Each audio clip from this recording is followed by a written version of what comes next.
Hey guys, I am Amir Saudat and this is Channel FM.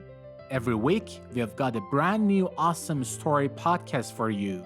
So, sit back, hit play, and let's dive in together.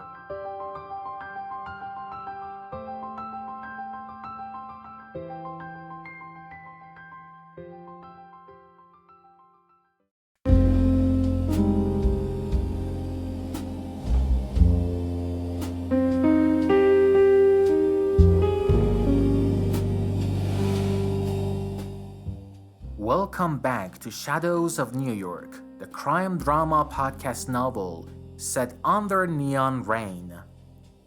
I'm glad you're with me tonight. Get comfortable, lock into the sound of the city, and lean into the dark. Chapter 2 begins.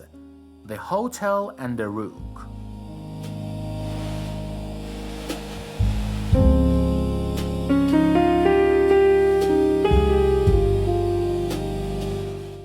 Wet streets, colder clues. Dawn didn't break so much as it smeared itself across the sky. Gray, reluctant, a bruise fading, the alley of 11th sat empty again, sterilized by rain and routine. Detective Michael Reid stood where the body had been, coffee cooling in his hand, watching water thread through cracks like the city bleeding out in small, polite ways. The chest rook had been bagged, the saffron trace locked, the torn gold-edged card entered into evidence.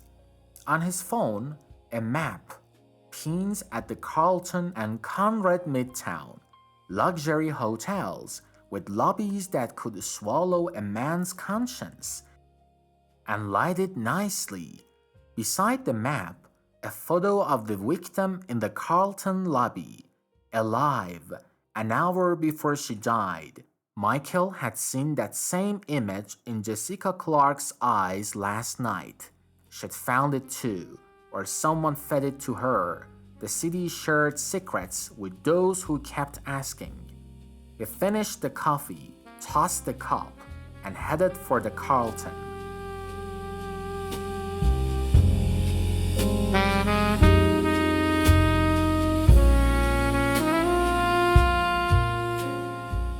The Carlton, polite lies. The Carlton smelled of orchids and money that never got wet. The concierge wore a smile lacquered against bad news. Detective, he said, nodding as if they were old friends. How can I help? Security footage from last night, Michael said, showing his badge, between 8 and 11. Of course, the concierge made a phone call with the courtesy of someone who always got what he wanted. A guard appeared, crisp suit, crisp eyes. He led Michael down a corridor where the carpet swallowed footsteps. In the small security room, monitors played back a mosaic of lives, arrivals, departures, the choreography of wealth. There, Michael said, run this camera back. The lobby in fast reverse unfurled. A river of umbrellas, taxis, wallets, reflections. The victim entered at 8:47 p.m., checked her phone, waited near a marble column. At 8:49, a man approached, tall, raincoat, face turned from the camera. He didn't touch her, didn't greet her. He stood beside her in a way that made the distance between them looked practice. At 8:50, a bellhop brought a small black case. The woman signed. The man didn't. The two moved to the elevators, but only she got in. The man turned and walked out, face briefly, catching the lobby's light. Michael paused the frame. A reflection ghosted across the glass door. A black rule decal on a passing umbrella. No, not a decal. A shadow, a trick of light, or something woven into the city's pattern. Export this segment, he said. Everything from 8:40 to 9:10. The guard nodded. Anything else? Guests' logs, Michael said, and the concierge's smile thinned by a millimeter. We'll get a warrant. You'll have it before you're done being offended.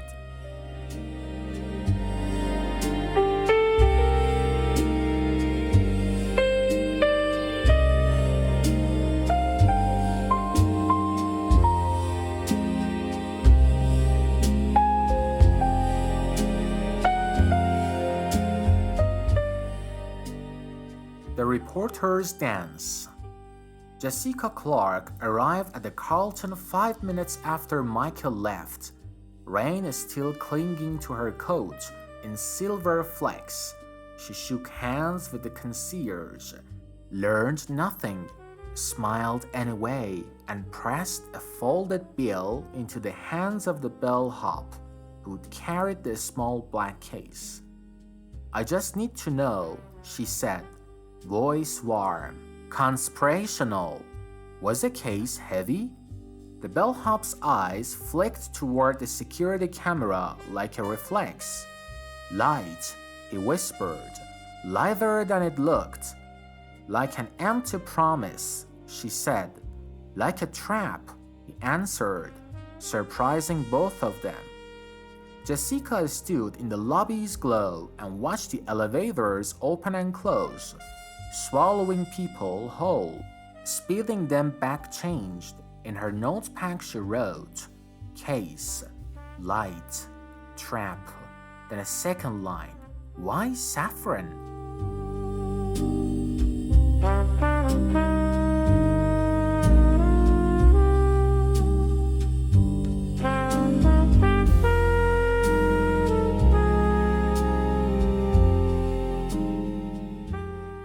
Saffron and a smoke.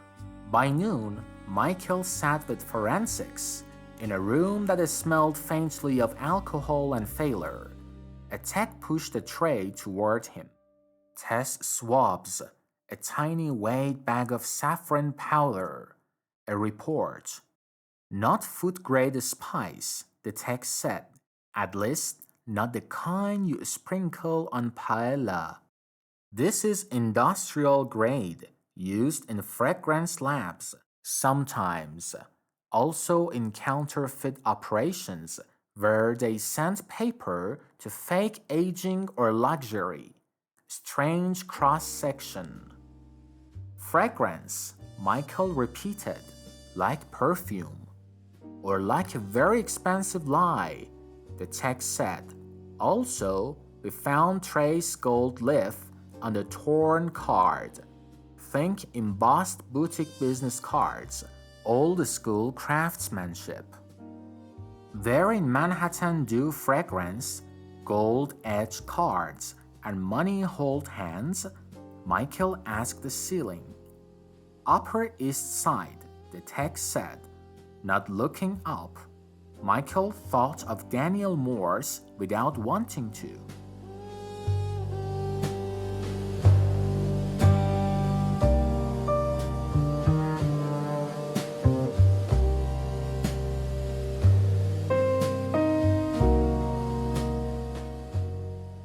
Upper East, masks and messages. Daniel hadn't slept, stared at the carved rook that had arrived in the last night's envelope. The wood drank light, threw none back. He turned it in his hand and felt like prey turning a tooth he had found after the animal left.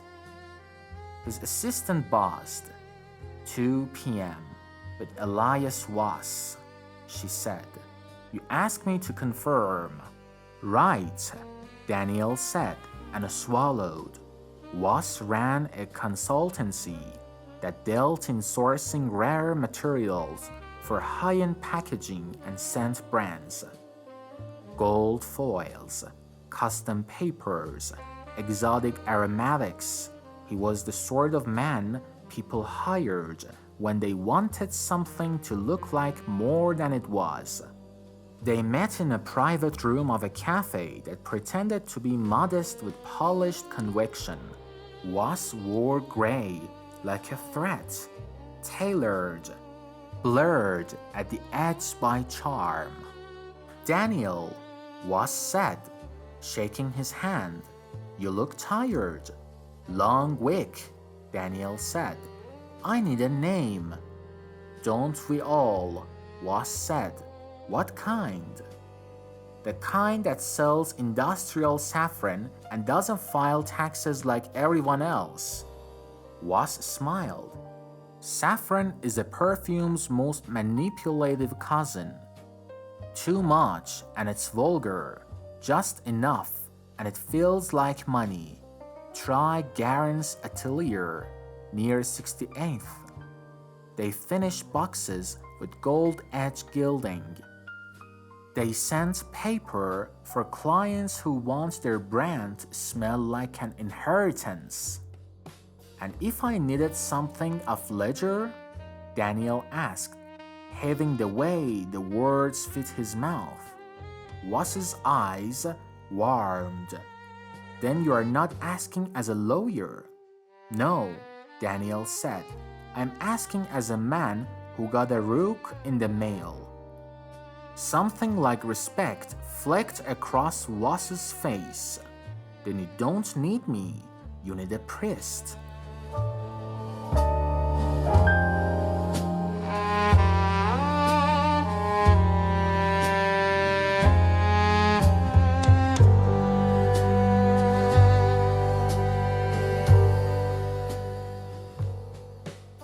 The atelier. Garen's atelier hid behind a glass storefront that looked like a gallery spilled into a lab. Inside, paper leaned like canvases. Gilding tools lay neatly beside bottles with French labels and prices you didn't say out loud. The air smelled of vanilla, smoke, and saffron. Just a whisper. Michael stepped in, and the clerk assessed him the way a tailor measures a man without a tape. "We do appointments," she said. "I do badges," Michael said, flashing his. "We had a woman come through here last night, dark hair, expensive coat, in a hurry. We only rush for weddings," the clerk said. "We found trace saffron on her coat," Michael said, "and gold leaf. That's this place." The clerk's politeness cracked. "They finish jobs for clients," she said. "We don't know where they carry our work." "Who picked up the small black case?" Michael asked. The clerk's eyes betrayed it. Half a blink. "Messenger service," she said. "Black umbrella couriers. They use a Rook symbol like a chess piece. Clever branding." "Clever," Michael said. The word tasted rainwater and regret.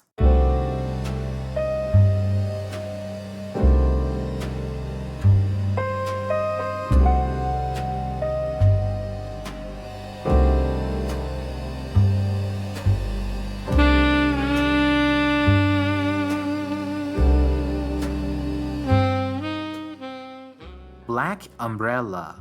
The courier depot sat in a narrow building in Hell's Kitchen, faceless in daylight. A line of black umbrellas hung like ravens by the entrance.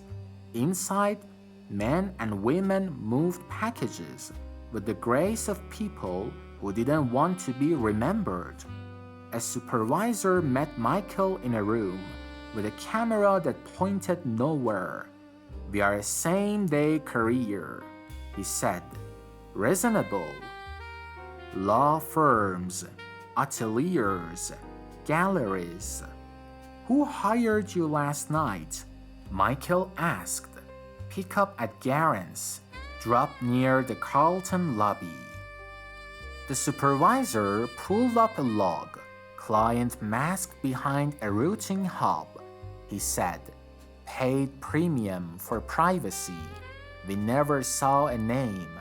"Camera footage?" Michael asked. "Down for maintenance," the supervisor said without shame. Michael looked at the row of umbrellas, each with a tiny stitched rook near the handle. He said nothing. He didn't need to. Black umbrella. The Courier depot sat in a narrow building in Hell's Kitchen, faceless in daylight. A line of black umbrellas hung like ravens by the entrance. Inside, men and women moved packages with the grace of people who didn't want to be remembered. A supervisor met Michael in a room with a camera that pointed nowhere. "We are a same-day courier," he said. "Reasonable. Law firms, ateliers, galleries." "Who hired you last night?" Michael asked. "Pick up at Garen's. Drop near the Carlton lobby." The supervisor pulled up a log. Client masked behind a routing hub. He said, "Paid premium for privacy. We never saw a name." "Camera footage?" Michael asked. "Down for maintenance," the supervisor said without shame. Michael looked at the row of umbrellas, each with a tiny stitched rook near the handle. He said nothing. He didn't need to.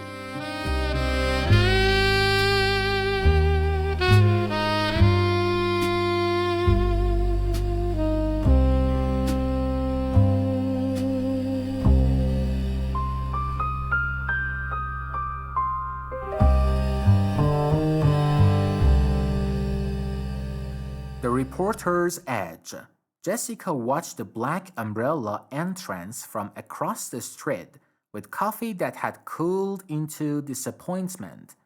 She tailed Michael here, then let him go in alone, then watched him come out with his jaw set to hungry. She dialed the source, building porter at a nearby condominium, a kid who wanted to be a journalist and settled for holding doors for them. "Did you see a courier last night?" she asked.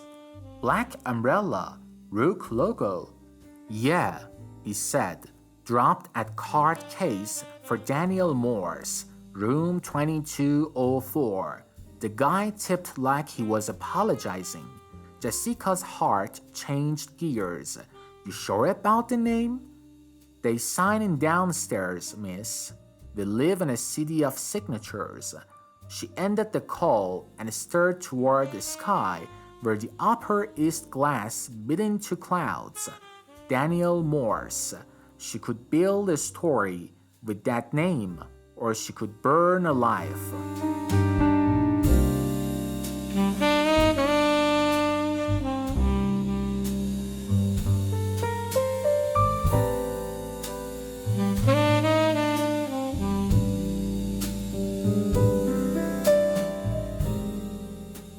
Daniel interviewed. She found Daniel in his office, or rather, he found her.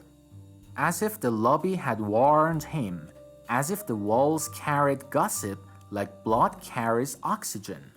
"I won't be quoted," Daniel said. "I haven't asked you anything yet," Jessica said. "Then don't," Daniel replied. He looked smaller than the city had allowed him to be. "You have eyes, Miss Clark. Use them. You want to ask about a Rook. You want to ask if I knew a woman who died. You want to ask if I still remember what clean feels like. You're doing a bad job of not being quoted," she said. He smiled without joy. "I didn't order a Rook. I received one." "And the card case?" came to me by mistake. Do you believe that? She asked quietly. No, he said, but I need to. He didn't show her the envelopes waiting on his desk. The one he hadn't opened yet, because opening it would make the world more complicated than he wanted it to be. He didn't show her the way his hands shook when he reached for the Rook and found only air.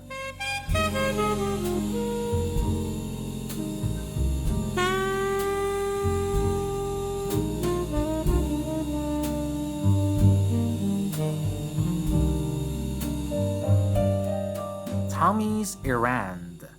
Tommy Rivera waited at the edge of a Queensboro plaza, where trains sang the city into segments. The black card sat in his pocket like a small, stubborn truth. He had been told to deliver a message. He hadn't been told to whom, which meant they wanted him to choose, and then take responsibility for choosing wrong. A woman approached, older than him, not old at all, eyes careful, umbrella black with a small rook stitched near the handle. Tommy, she said, and the way she said it made the street feel like a room with no doors. A rook is a straight line power, no curves, no forgiveness. Do you understand? No, he said. Good, she answered. Take this. She pressed a business card into his hand. Gold edge, match black face, no name. Leave it on Detective Reid's desk, she said. Then, forget you ever came here. Why me? He asked. Because you're good at pretending to be invisible, she said, and melted into a crowd that didn't deserve such poetry.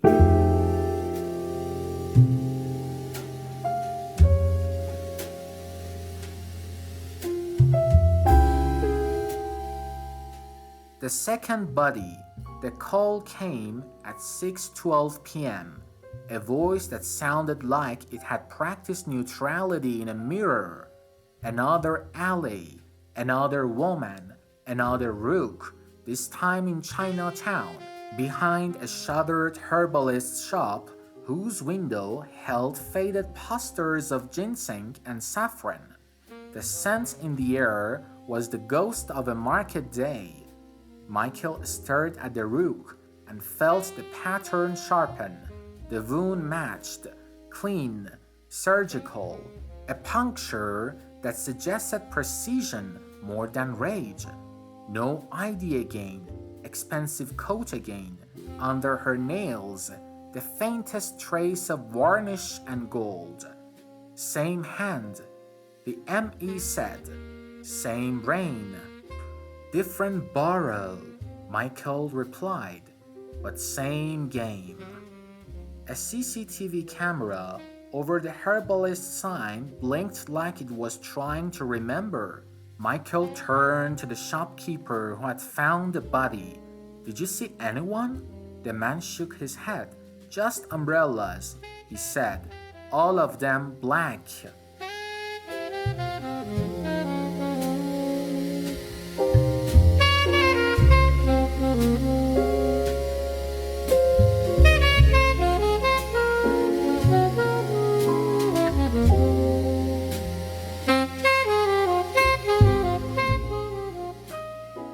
Lines converge. Jessica arrived breathless, took in the scene, saw the Rook on the woman's palm, felt her stomach lower by 1 floor. She looked at Michael. You said there would be another body. I was hoping to be wrong, he said. She lowered her voice. Your desk will get mail tonight. Michael looked at her, and for a second, the distance between detective and reporter became a bridge with no toll. From who? From the person who thinks we're all pieces, she said, and from a kid who wants to get out of Queens. Michael's jaw worked. "The Rook," he said, as if naming a spirit aloud might either summon or banish it. Jessica nodded. "And someone in the Upper East who keeps getting delivered too." "Daniel," Michael said. "Maybe," Jessica said. "Or maybe he's just the board they're using."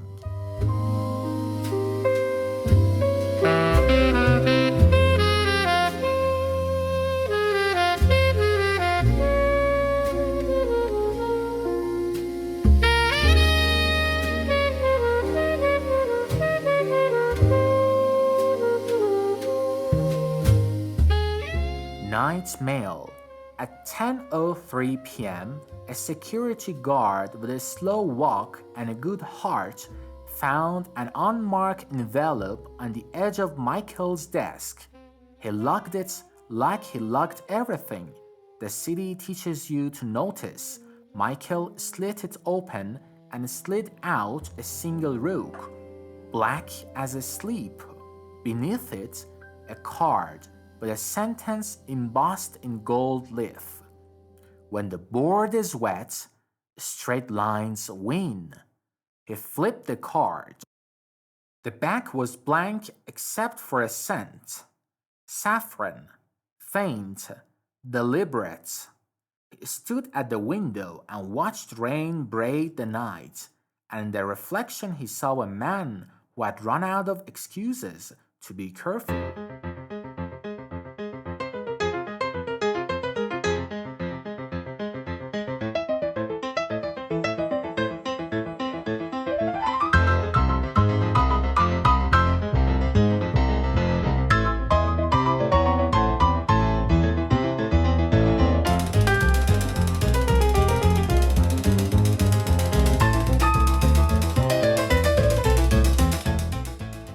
The choice.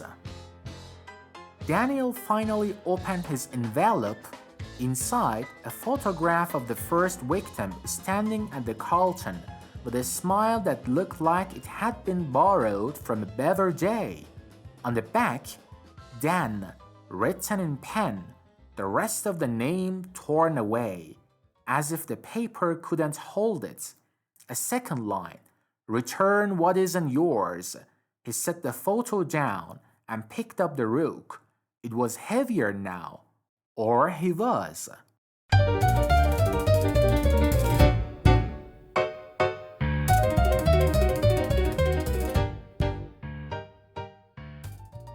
The city breathes.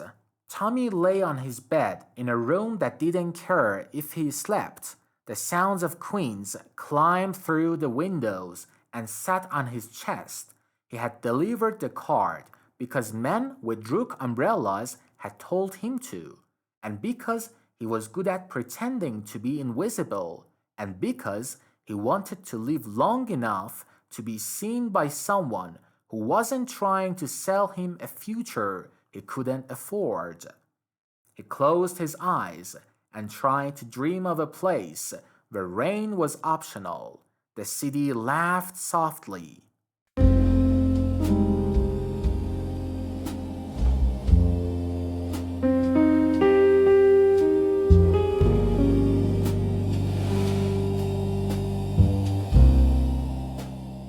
This wraps Chapter 2 of Shadows of New York. If this pulled you deeper in the city's reign, subscribe, like, and share. We release one episode every week. Turn on your notifications so you don't miss Chapter 3, because the board is set, the lines are straight, and the rook is still moving. Until the next time, stay in the dark.